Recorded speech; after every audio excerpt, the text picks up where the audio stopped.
नैनीताल से आती बड़ी खबर, जहां पर नाबालिग से रेप के बाद हंगामा हुआ है और अब इस हंगामे और हिंसा के मामले में केस दर्ज किया गया है।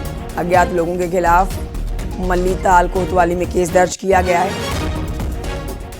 दंगा, मारपीट और कई अन्य धाराओं में केस दर्ज हुआ है। नाबालिग से रेप का मामला सामने आने के बाद भीड़ आक्रोशित हो गई और गाड़ी पड़ाव के पास में तोड़फोड़ की गई। साथ ही कुछ लोगों के साथ मारपीट की गई है, जिसके बाद अब केस दर्ज किया गया है।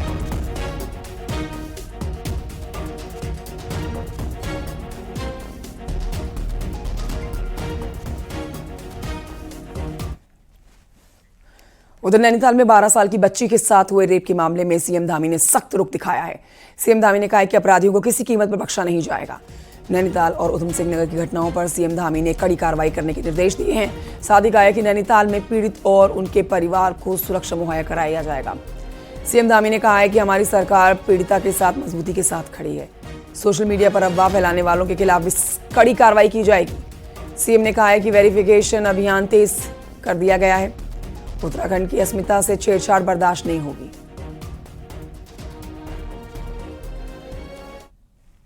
किसी भी कीमत पर जिन्होंने कानून तोड़ा है, अपराध किया है, उनके खिलाफ सख्त कार्रवाई होगी और सख्त कार्रवाई के लिए कहा गया है कि कोई भी अपराधी यहां बचने नहीं पाएगा। क्या नैनीताल में एक और आंदोलन की तैयारी है? फिर ऐसे संकेत मिलने लगे हैं, इसलिए सवाल उठ रहा है। डेमोग्राफी बदलने की चिंता के बीच में कुछ संगठनों के बीच बड़ी बैठक की चर्चा तेज हुई है। हालांकि नैनीताल में हिंसा के बाद अब हालात सामान्य होने लगे हैं और पर्यटन भी पटरी पर आने लगा है। बावजूद इसके हिंदूवादी संगठन जल्द कुछ नया ऐलान कर सकता है। आपको बता देते हैं कि नैनीताल में नाबालिग से उस्मान नाम के एक शख्स ने बलात्कार किया और इसके बाद शहर के लोगों में उबाल है, गुस्सा है, आक्रोश है। घटना के दिन नैनीताल में तोड़फोड़ हुई है, मारपीट हुई है। इसके बाद यहाँ पर पुलिस के मल्लीताल कोतवाली में मुकदमा दर्ज हो चुका है और पुलिस के द्वारा ये मुकदमा दर्ज किया गया है। 25 से 30 अज्ञात के खिलाफ ये केस दर्ज किया गया है।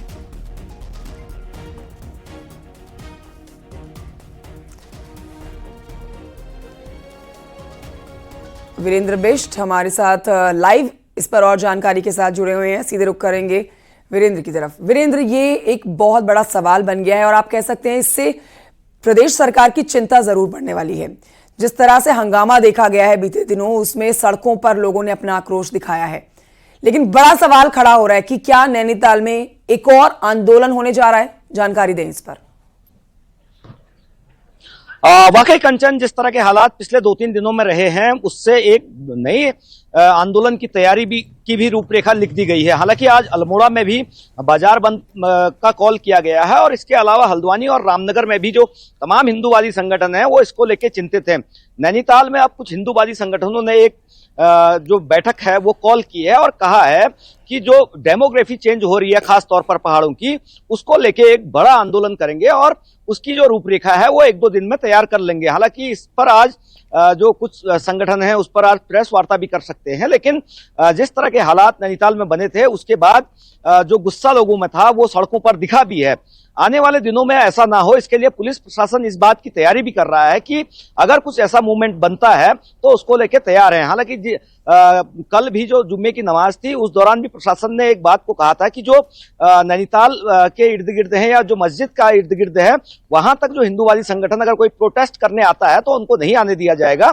लेकिन हिंदूवादी संगठनों ने जो बैरिकेटिंग है वो तोड़ा है और उसके बाद जो कोतवाली या आईजी ऑफिस है वहां तक वो लोग पहुंच गए थे। मांग सिर्फ एक थी कि जो आरोपी है उसको फांसी की सजा दी जाए और इसके अलावा जो उसका अवैध घर है उसको ध्वस्त किया जाए। हालांकि उत्तराखंड हाईकोर्ट से जो नगर पालिका है उन्होंने अपने जो नोटिस थे उनको वापस ले लिया था और जब हाईकोर्ट से एसएसपी नैनीताल को फटकार लगी तो उसके बाद अज्ञातों के खिलाफ रात को तमाम धाराओं में, चाहे वो दंगा हो, मारपीट हो, इन धाराओं में मुकदमा दर्ज कर लिया गया। लेकिन अब एक बड़ा संकट आने वाले दिनों का है क्योंकि पर्यटन सीजन शुरू होने जा रहा है। हालातों को सामान्य करने की कोशिश की जा रही है, बाजार खुलने लगे हैं, तो आने वाले दिनों में जो टूरिस्ट यहां तक पहुंचेंगे तो उनके लिए एक दिक्कत ये हो सकती है कि अगर ये मूवमेंट आगे बढ़ता है, आने वाले दिनों में अगर इस तरह के आंदोलन होते हैं तो कहीं ना कहीं चिंता प्रशासन को भी होगी, सरकार को भी होगी। हालांकि सरकार का स्पष्ट आदेश है कि जो भी इस तरह के गतिविधियों में संलिप्त है, चाहे वो आरोपी क्यों ना हो, चाहे वो किसी तरीके का इन्वॉल्वमेंट रखता हो, तो उस पर सख्त कार्रवाई होगी। तो आने वाले दिनों में 1 आध महीने पर्यटन सीजन चलेगा, अगर इस तरह के आंदोलन की सुगबुगाहट होगी तो कहीं ना कहीं दिक्कत पर्यटन को लेके होगी, सिस्टम को लेके होगी, या तमाम जो एजेंसियां काम कर रही हैं उनके लिए होंगी। ठीक है वीरेंद्र, बहुत शुक्रिया आपका। नैनीताल से हमारे सहयोगी लाइव जानकारी दे रहे थे। बढ़ेंगे आगे, अब आपको बताएंगे कि नैनीताल में आज जुमे की नमाज के दौरान भी बवाल हुआ है। जी हाँ, भारी सुरक्षा के बीच में नमाज पढ़ने लोग मस्जिद तो आए, मगर इस दौरान विरोध का सामना करना पड़ गया। नमाज शुरू होते ही हिंदूवादी संगठन मस्जिद की तरफ नारेबाजी करते हुए देखे गए।